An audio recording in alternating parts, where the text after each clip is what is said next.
दीदी फिजिक्स बहुत ज्यादा वीक है, फिजिक्स में नंबर नहीं आ रहे हैं, फिजिक्स को कैसे पढ़ना है, न्यूमेरिकल कैसे सॉल्व करें। मतलब फिजिक्स को लेके इतने ज्यादा डाउट पूछे गए हैं मुझसे एंड लगातार इसके ऊपर डाउट आते रहता है कि फिजिक्स में से नहीं हो पाता। इवन मैं इंस्टाग्राम पे जो रील पोस्ट करती हूँ ना, उसमें भी ज्यादातर बच्चे ये लिखते हैं कि दीदी फिजिक्स अच्छे से नहीं हो पा रही है, फिजिक्स में बहुत ज्यादा प्रॉब्लम आ रहा है, फिजिक्स के कारण हमारा सिलेक्शन नहीं होगा इस साल।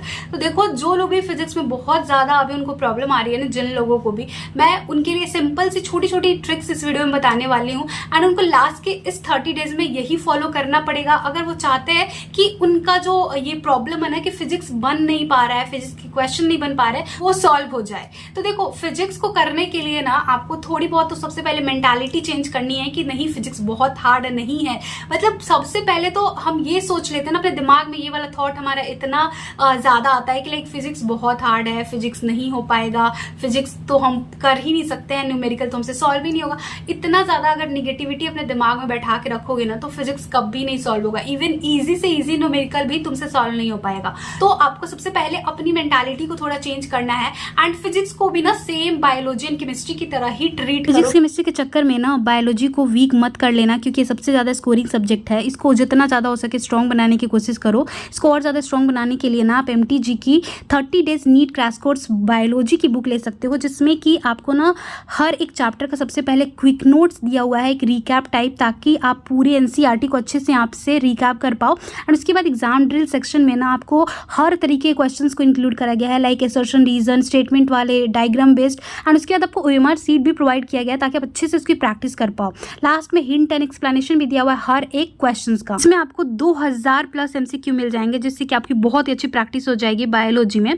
आपको इसमें 5 यूनिट टेस्ट भी मिलेंगे and 2 full syllabus mock test paper मिलेगा, ताकि आप बायोलॉजी में ना बहुत ही अच्छे से कमांडिंग कर लो। एंड नीट 2023 का पेपर भी सॉल्व्ड आपको इसमें प्रोवाइड किया जाएगा। तो ये बुक आपके लिए कंप्लीट पैकेज है, जो कि बायोलॉजी के लिए बहुत ही अच्छी रहेगी एंड मैंने इसका लिंक डिस्क्रिप्शन बॉक्स में दे दिया है, go and check it out. बाकी जिनको भी फिजिक्स में बहुत ज्यादा प्रॉब्लम आ रहा है ना कि क्वेश्चन सॉल्व नहीं हो पा रहे हैं, मैं उनको ये बताना चाहती हूँ कि देखो, होता क्या है ना कि हम जब क्वेश्चन सॉल्व करने जाते हैं, एक नंबर क्वेश्चन हम सॉल्व करते हैं, हमें पता नहीं है कि वो क्वेश्चन हार्ड है, मॉडरेट लेवल का है या इजी लेवल का है। ठीक है, तो जब आप क्वेश्चन सॉल्व करने जाओ, तो जो क्वेश्चन आप एक बार में पढ़ने के बाद आपके दिमाग में कुछ आइडिया ही ना लगे, आपको कुछ हवा ही ना लगे कि क्वेश्चन में पूछा क्या है, क्वेश्चन को सॉल्व कैसे करना है, उस क्वेश्चन को आपको छोड़ देना है। क्योंकि अगर आप उस क्वेश्चन के पीछे जाओगे ना, तो आपका टाइम वेस्ट होगा। अभी लास्ट के 30 डेज में अब इतना टाइम नहीं बचा है आपके पास कि आप मॉडरेट एंड हार्ड लेवल वाले क्वेश्चन को सॉल्व करो। तो सबसे इजी फंडा यही है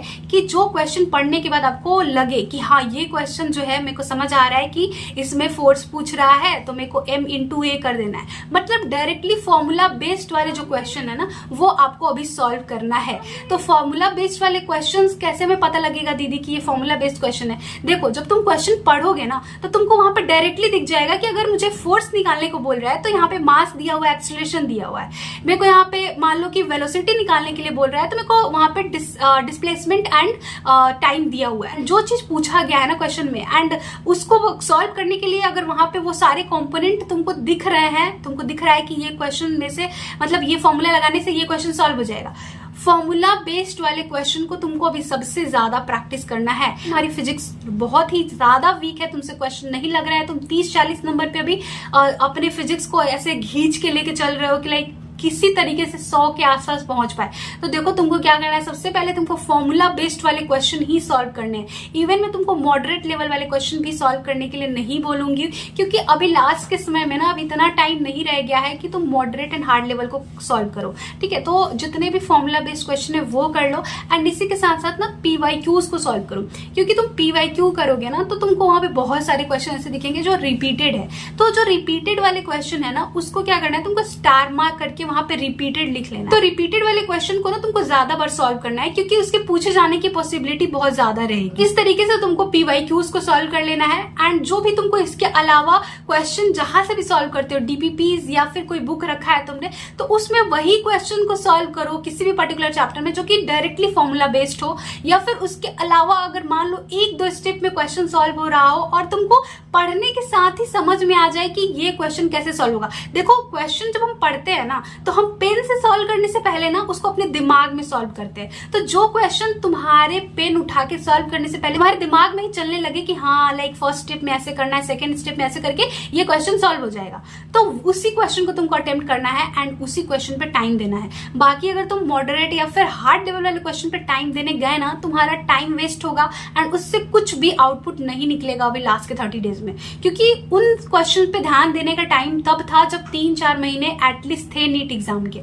अब वो टाइम नहीं है कि तुम उन सारे क्वेश्चन को एंटरटेन करो, ठीक है। तो ज्यादा इंपॉर्टेंट है कि जो भी इजी वाले, फॉर्मूला बेस्ड वाले या फिर 2-3 स्टेप में जो क्वेश्चन बन जा रहे हैं उस तरीके के क्वेश्चन को तुम अटेम्प्ट करो एंड उस तरीके के क्वेश्चन को बहुत ज्यादा बार रिपीटेडली तुमको प्रैक्टिस करना है, ताकि वैसे क्वेश्चन अगर नीट में आए ना, एंड वैसे ही आते हैं ज्यादातर। 180 मार्क्स का जो फिजिक्स होता है उसमें 90 मार्क्स के क्वेश्चन ऐसे होते हैं अप्रोक्सीमेटली जो कि डायरेक्टली फॉर्मूला बेस्ड या फिर 2-3 स्टेप में हमारा सॉल्व हो जाता है। तो तुमको इस तरीके के क्वेश्चन को अच्छे से प्रैक्टिस कर लेना है ताकि तुम इतने मार्क्स ना फिजिक्स के अंदर आराम से सिक्योर कर पाओ। वीडियो में तुमको फिजिक्स का जो फोबिया है ना इसको निकालना चाहती थी कि देखो हर कोई डरता है फिजिक्स से, टॉपर को भी डर लगता है कहीं ना कहीं फिजिक्स से, एंड उसको भी लगता है कि फिजिक्स के कारण मेरा सिलेक्शन रुक ना जाए। तो तुमको नहीं सोचना है इतना ज्यादा, तुमको बस ये सोचना है कि सब डरते हैं, जैसे सब डरते हैं वैसे मैं भी डर रही हूँ, बट वही है कि ओवरकम करने का जितना हो सके अपनी तरफ से प्रयास करो। एंड मैंने जो बोला ना इसी तरीके से तुमको भी लास्ट के 30 डेज में फिजिक्स को प्रैक्टिस करना है। तो चलो wish you all the best, जैसे बोला वैसे करते रहो एंड फिजिक्स में तुम आराम से अभी भी 80-90 स्कोर कर सकते हो। चलो इस वीडियो के लिए इतना ही, मिलते हैं नेक्स्ट वीडियो में। Thank you so much.